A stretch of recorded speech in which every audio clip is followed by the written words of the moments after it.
하나님 고맙습니다.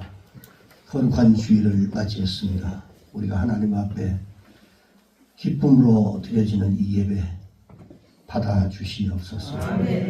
예수님의 이름으로 기도합니다. 아멘. 요즘 길을 걷다 보면 문득 여러분 눈에 새롭게 들어오는 것들이 아마 있을 겁니다. 그것은 바로 작은 새싹들입니다.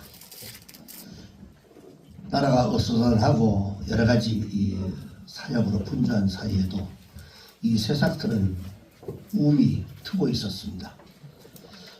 벌써 3월이 왔습니다.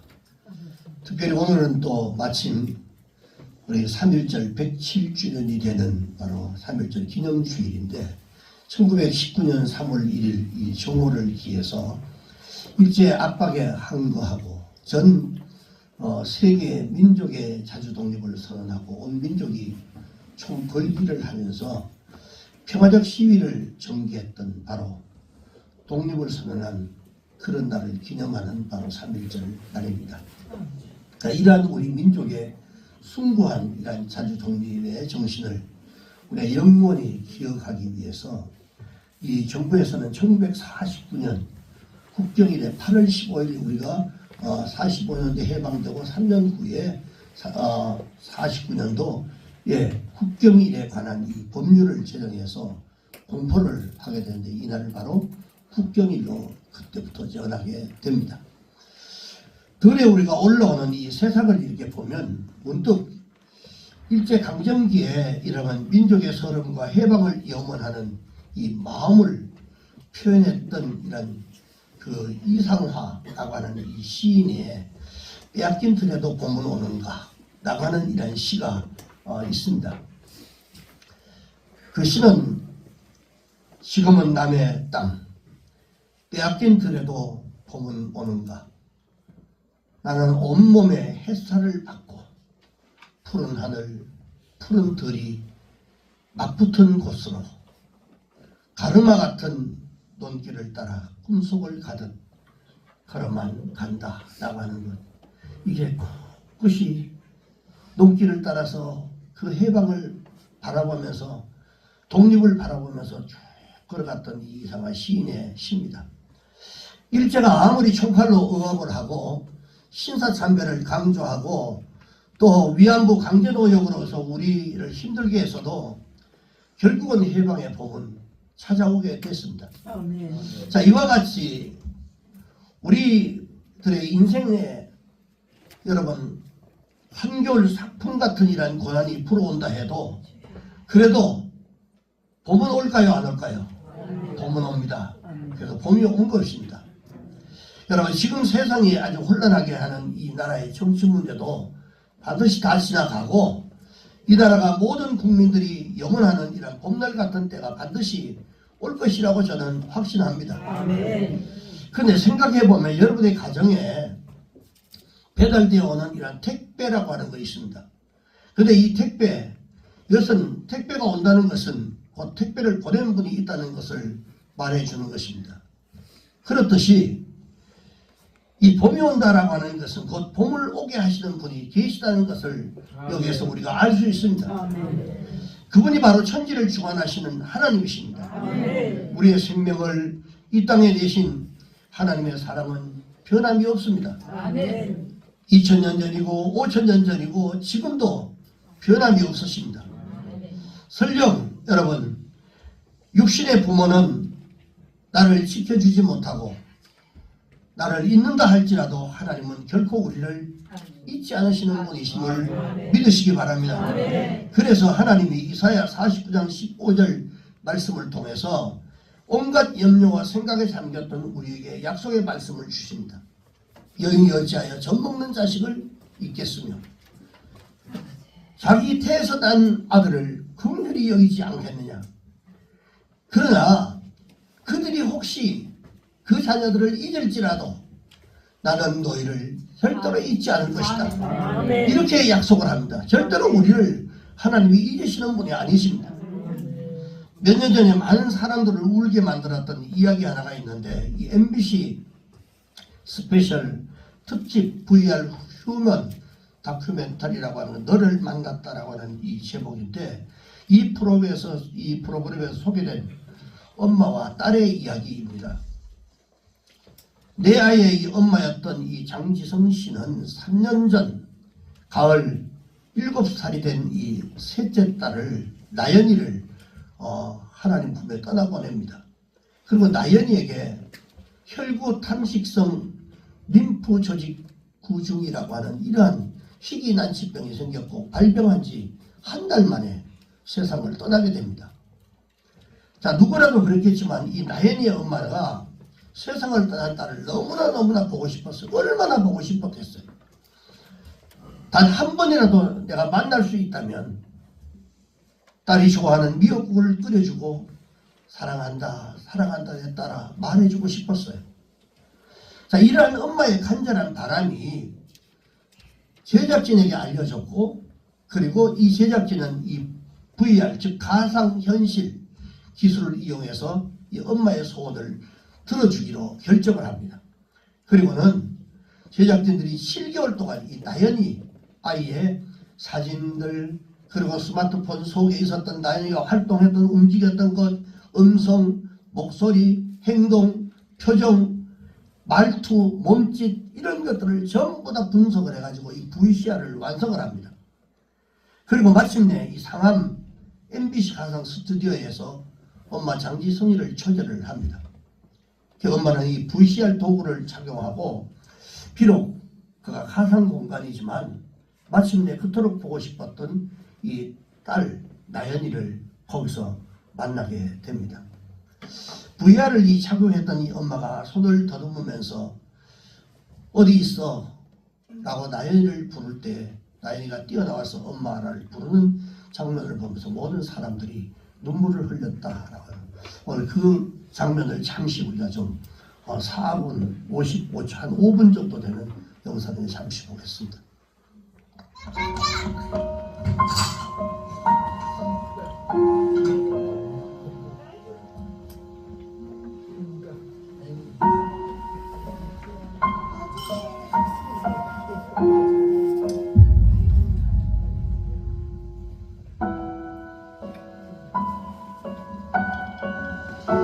준비 된 것 같으세요?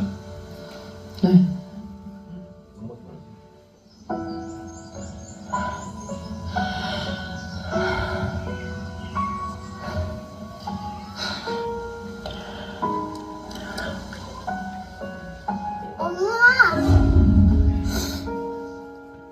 엄마 나연이 보고 싶었어.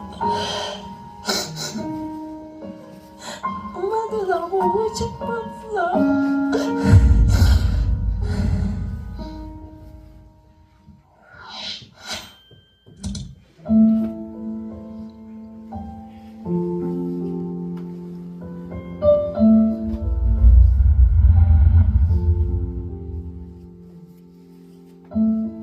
이제 아플 줄 알아야지. 하늘 보고 대화를 한 거나 어떤 미친 여자가 하늘에 손을 들고 있을 줄 알아요.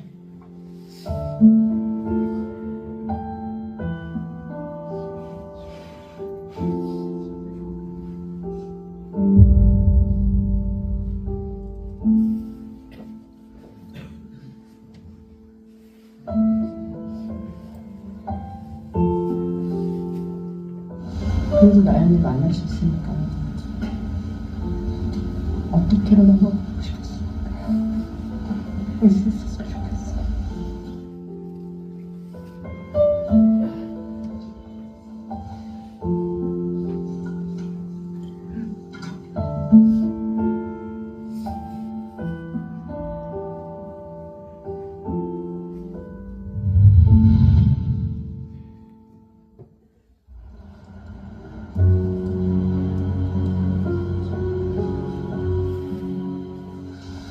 준비된 것 같으세요? 네.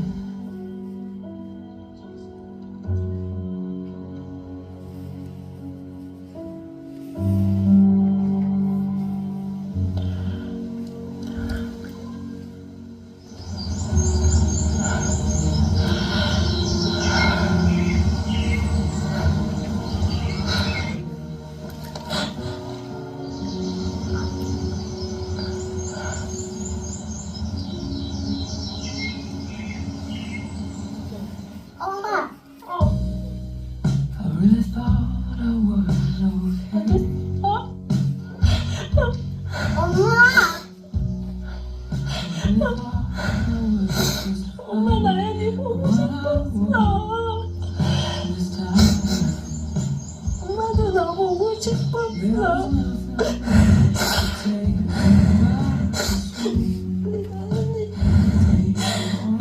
나연아.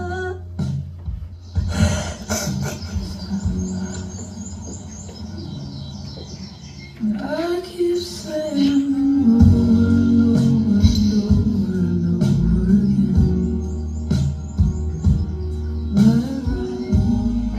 rain, let it rain, over and over and over again,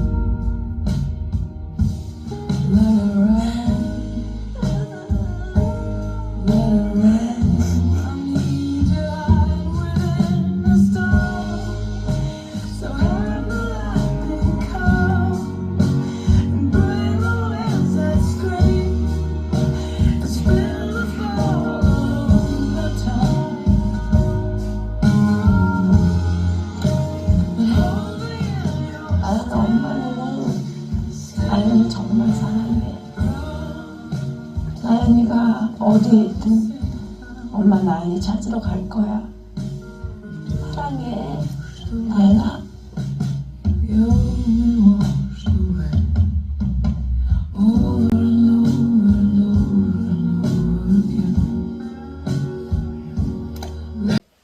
어쩌면 우리들이 하나님을 떠나 있을 때 우리들 한 사람 한 사람을 향한 하나님의 그 마음이 바로 이 나연이를 그리워하는 엄마의 간절한 마음과 여러분 비슷하지 않을까 생각을 해봅니다. 그래서 하나님은 이 독생자를 희생시키기로 결정을 하십니다. 그리고 실제로 독생자를 이 땅에 보내주시고 그리고 우리의 죄를 위해서 십자가에 못 박으셨습니다. 세상의 부모는 단지 그리워할 뿐만 더 이상 무언가를 할 수가 없습니다. 죽음의 문제를 해결할 수 없지만 우리 하나님은 실제로 죽음의 문제까지도 해결해 주시는 그런 분이십니다. 만약 여러분의 생명을 돈으로 환산한다면 여러분 얼마쯤 될까요? 뭐 100만 원? 1억? 10억? 아니면 100억? 여러분 잘 모르겠다면 나를 위해서 십자가에서 죽으신 주님의 생명의 그 가치가 얼마나 될까를 생각해 보시면 압니다. 우리들이 그 정도로 가치 있는 존재들이라는 것입니다. 그래서 우리가 여러분 그리스도인은 함부로 살아가면 안 됩니다. 그렇기 때문에 이 세상의 어떤 것도 하나님의 사랑에서 우리를 갈라놓지 못한다는 거예요. 왜? 하나님이 허락하지 않기 때문에 그렇습니다. 오늘 이 본문의 내용이 절대로 하나님의 사랑에서 우리를 갈라놓을 수 없다라고 하는 말씀이 오늘 본문의 내용들입니다. 그래서 이 사도 바울이 오늘 본문 로마서 8장 35절에서 39절에 이렇게 선포를 합니다. 우리 다 같이 여러분 믿음으로 여러분 읽으시기 바랍니다. 믿음으로 읽으시기. 시작. 누가 우리를 그리스도의 사랑에서 끊으리요? 환난이나 권고나 박해나 기근이나 적신이나 위험이나 칼이랴. 내가 확신하노니 사망이나 생명이나 천사들이나 권세자들이나 현재의 일이나 장래의 일이나 능력이나 높음이나 깊음이나 다른 어떤 피조물이라도 우리를 우리 주 그리스도 예수 안에 있는 하나님의 사랑에서 끊을 수 없으리라. 아멘. 자, 요셉은 형들에게 구덩이 속에 여러분 던져지기도 했고 감옥에서 2년 동안 억울한 옥살이를 했습니다. 그러나 그런 핍박에서 또 그와 하나님의 사이를 끊지를 못했어요. 요셉뿐이겠습니까? 사도 바울을 비롯해서 히브리서 11장에 우리가 보면 계속해서 수많은 믿음의 선진들이 극한 고난을 당한 내용들이 쭉 있습니다. 그렇지만 이런 고난을 당했지만 그 고난들은 하나님의 사랑을 끊을 수가 없었습니다. 로마의 제국의 박해나 이슬람의 이런 박해가 초대교회 성도들과 그리고 하나님 사이를 갈라놓지를 못했습니다. 저도 이 날까지 살아오면서 많은 그런 고난도 겪고 인생의 질고를 많이 지나왔습니다. 때로는 하나님을 포기할 때도 있었고, 그러나 그런 상황 속에서라도 그것들이 나와 하나님의 사이를 갈라놓지를 못했습니다. 자, 이것은 이 시간 우리들 모두에게도 동일하다고 저는 봅니다. 여러분들이 예수 믿는다고 얼마나 애쓰고 수고하고 시험도 들고, 그리고 때로는 뭐 주일에 나오지도 못하고 그랬던 일들이 수없이 많을 겁니다. 그러나 그럼에도 불구하고 그 하나님의 사랑에서 우리가 끊어지지 않았다는 거예요.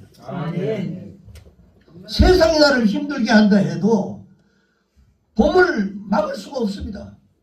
하나님이 사계절을 통해서 봄이 오게 하는 이것을 우리가 인간이 막을 수가 없다는 겁니다. 자, 그랬듯이 어떤 인생의 고난들, 여러분, 때로는 뭐 물질의 고난도 있고, 때로는 여러분 우한 질고의 고난도 있고, 어떤 핍박의 고난도 있다 할지라도 우리를 하나님의 사랑에서 끊을 수가 없다는 겁니다. 왜냐하면 하나님께서 우리를 붙들고 계시기 때문에 그렇습니다. 하나님은 한 번 우리를 붙잡으면 절대로 놓지 않으시는 분이십니다. 하나님은 우리 한 사람 한 사람을 절대로 포기하지 않으신다는 사실을 여러분 꼭 기억하시기를 바랍니다. 그래서 우리도 하나님을 절대로 포기해서는 안 됩니다. 어떤 어려운 살아가다 보면 힘들고 어려운 인생을 살아갈 수 있습니다. 때로 내가 기도해도 기도 응답도 안 되고, 또 일이 막막해지는 이러한 상황 속에 내가 어떻게 살아가야 할지 막막할 때도 있습니다. 그렇다고 우리가 하나님을 떠날 수 없습니다. 하나님을 절대로 포기해서는 안 됩니다. 주님을 가까이 하는 일에는 우리 모두가 1등이 되어야 됩니다. 자, 계속해서 사도 바울이 로마서 8장 32절에서 우리들에게 놀라운 하나님의 약속의 말씀들을 선포하게 되는데, 자기 아들을 아끼지 아니하시고 우리 모든 사람들을 위해서 내어주신 이가 어찌 그 아들과 함께 모든 것을 우리에게 주시지 않겠느냐라고 선포를 합니다. 우리가 여러분 기억해야 할 한 가지가 뭡니까? 하나님이 우리를 사랑하시는 이유는 우리가 뭐 사랑스럽기 때문이 아닙니다. 누가복음 5장 12절에 보니까 나환 자들이요, 그 주님께 찾아가서 우리를 고쳐달라고 하면서, 주여 원하시면, 주님이 원하시면 나를 깨끗하게 하실 수 있습니다 라고 하는 고백을 합니다. 이 당시에 나병은 다른 사람들이 손댈 수 없는 저주받은 병이었어요.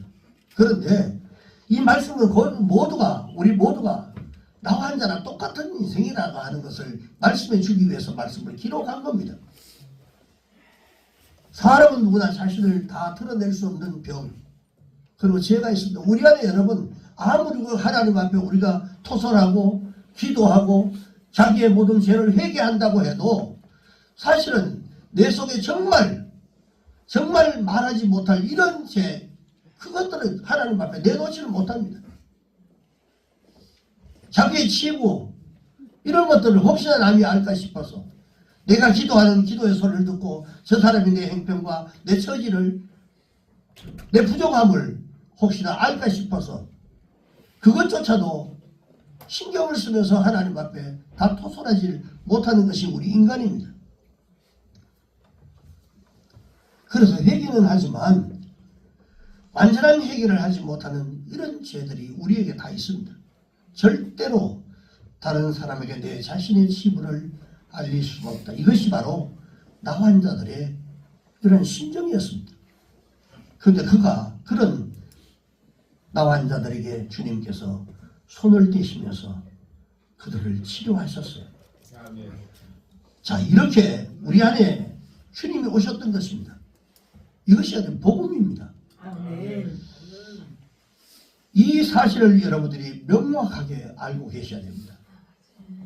내가 하나님의 사랑을 받을 만한 존재라서 하나님 나를 사랑하는 것이 아니라, 하나님은 그 예수 그리스도 안에 하나님의 사랑이 그 속에 있기 때문에, 끊을 수 없는 사랑이 있기 때문에 우리가 끊어지지 않는 이런 상태로 주님이 우리를 사랑하고 계신다는 사실.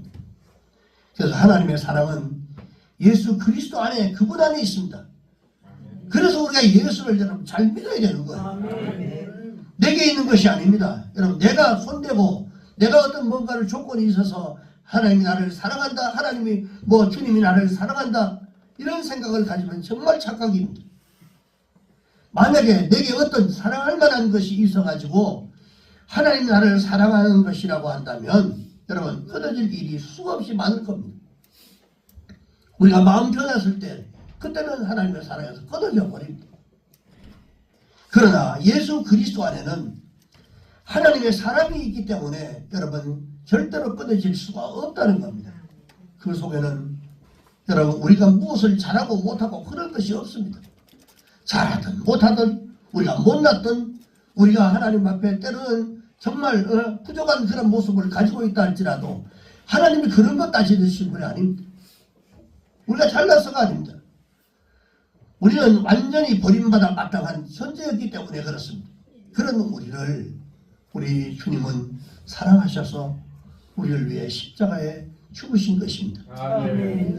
하나님은 여러분 한 번도 여러분을 사랑하지 않으신 적이 없으십니다. 문제는 우리가 이것을 믿지 못하는 것에 있습니다. 내가 여러분 누군가를 사랑했는데 그 사람이 그 사랑을 믿지 못할 때 여러분 얼마나 답답하겠어요.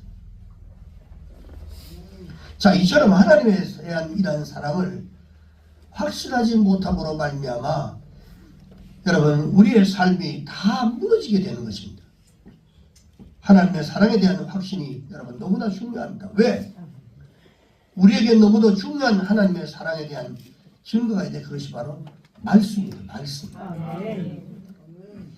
하나님이 내가 사랑한다는 것을 뭘로 보여주겠습니까? 말씀으로 내가 먼저 받고 그 말씀을 믿으면 그 말씀을 통해서 내게 하나님이 정말 나를 사랑하시는구나 라고 하는 사실을 알게 되는 것입니다.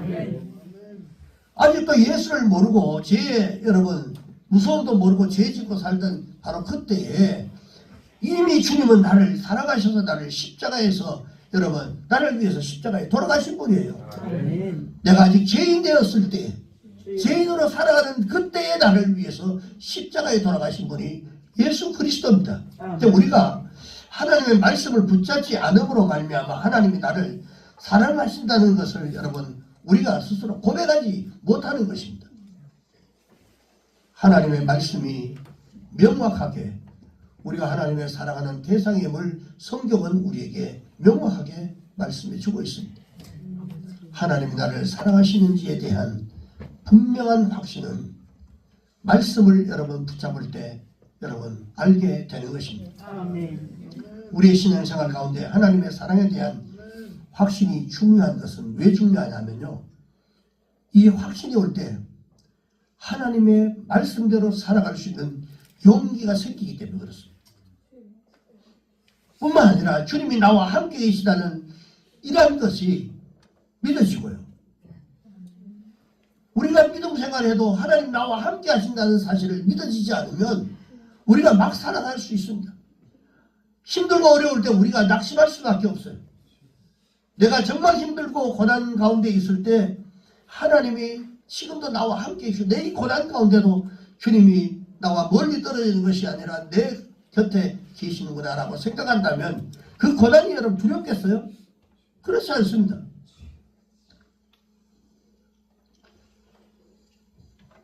주님이 나와 함께 계시다는 것이 여러분 믿어지면 막 살아도 되겠구나 라고 생각을 해도 여러분 그렇게 살지 않게 되는 것입니다. 더 이상 여러분 죄를 짓고 싶은 생각이 없어지는 겁니다. 그리고 기쁨과 감사로 살게 되고 모든 사람을 자동적으로 사랑할 수밖에 없도록 됩니다. 이것이 바로 여러분 하나님에 대한 사랑이 내가 확증하는 바로 이런 그 중요한 부분들입니다. 그래서 사람들이 예수를 믿고도 하나님의 사랑에 대한 이런 확신이 없기 때문에 우리가 예수 믿으면서 하나님이 나를 사랑한다는 이 사랑의 확신이 없기 때문에 계속해서 사랑만 받으려고 하는 거예요. 이미 하나님의 사랑은 엄청난 사람의 사랑보다도 하나님께서 주시는 그 사랑이 내게 있는데 무슨 사랑이 우리에게 더 필요하겠습니까? 이 사랑을 알지 못하기 때문에 끊임없이 나를 사랑해달라고 나만 봐달라고 나를 알아달라고 얘기하는 것입니다. 예수님이 나와 함께 하심이 여러분 믿어지면 당연히 하나님이 나를 사랑하시는 것을 의심할 바가 없는 것입니다. 이보다 더 큰 증거가 없기 때문에 그렇습니다. 자, 거기에서부터 완전히 다른 삶이 시작되게 됩니다. 하나님은 여러분 모두를 사랑하고 계십니다. 믿으십니까? 믿으십니까? 세상에 여러분 세상의 그 심극적으로부터 두려움과 절망 중에 있는 우리들을 향하신 하나님의 마음입니다. 이게 하나님의 마음이에요. 자, 이쯤 되면 어떤 분은 자, 그렇다면 하나님 나를 사랑한다고 하니까 그러면 나를 사랑하는 증거가 뭐냐 이거예요. 그러면 내게도 정말 추운 겨울 같은 이런 것들이 아니라 봄날 같은 봄날의 인생이 찾아와야 되지 않습니까? 내게는 그러면 언제쯤 내게는 봄이 올까요? 이런 의문이 들 수가 있습니다. 언제쯤이나 우리에게 봄이 올까요? 며칠 뒤? 몇 달 뒤? 아니면 몇 년 뒤일까요? 아닙니다. 2000년 전에 예수님께서 십자가에서 우리의 모든 죄를 대신 지시고 죽으시고 부활하셨을 때에 그때 세상에는 이미 그 생명이 이 생명의 봄이 찾아왔던 겁니다. 그래서 다만 우리가 믿음으로 이것을 인정하고 내 것으로 받아들이기만 하면 되는 것입니다. 이것을 깨닫는 것이 여러분 곧 복음의 비밀을 깨닫는 거예요. 내가 예수를 제대로 잘 믿고 하면 이미 봄은 찾아온 것인데 이 봄을 우리가 그분을 믿고 그분 안에서 살아가면 이 봄을 느끼고 살아갈 수 있는데 그것을 찾지 않기 때문에 그렇습니다. 여러분 방이 깜깜할 때 스위치를 누르기 전에 전기가 이미 우리 옆에 와 있습니까? 안 있습니까? 전기가 다 들어와 있어요. 그러나 방이 환해지는 것은 스위치를 눌러야 됩니다. 마찬가지로 하나님이 주시는 이 생명의 봄은 이미 우리 곁에 와 계시지만 믿음으로 예수 그리스도를 우리가 받아들이고 그 안에서 계속 거할 때 예수 안에 있는 생명과 능력이 우리에게 계속적으로 공급이 되어지는 것입니다. 자, 이렇게 될 때 우리는 하나님이 주시는 모든 봄과 같은 은혜와 축복들을 지속적으로 우리가 누릴 수 있고 험한 세상을 이기는 힘을 얻게 되는 것입니다. 사랑하는 성도 여러분, 하나님은 살아계십니다. 아무리 어둠이 깊어도 어둠은 빛을 절대로 이길 수가 없습니다. 아무리 캄캄한 어둠이라도 바늘 규명만한 이런 그 빛조차도 이길 수가 없는 거예요. 이것이 하나님이 정하신 질서입니다. 빛이 들어오면 우리 안에 어둠이 사라지게 돼 있어요. 나를 힘들게 하는 고통의 상황들 이 또한 지나갈 때가 반드시 올 것입니다. 그러므로 오직 믿음으로 예수 생명이 여러분의 생명이 되게 하고 예수 능력, 예수 축복이 내 능력, 내 축복이 되게 하시기를 주의 이름으로 축복합니다. 오늘 성찬을 대하면서 성찬 주님 나와 함께 해주십시오. 그리고 당신의 능력이 내게 해주시고 내게도 예수의 봄날, 생명의 봄날이 찾아오게 해달라고 기도하는 그런 성찬식이 되기를 주의 이름으로 축복합니다. 기도합시다.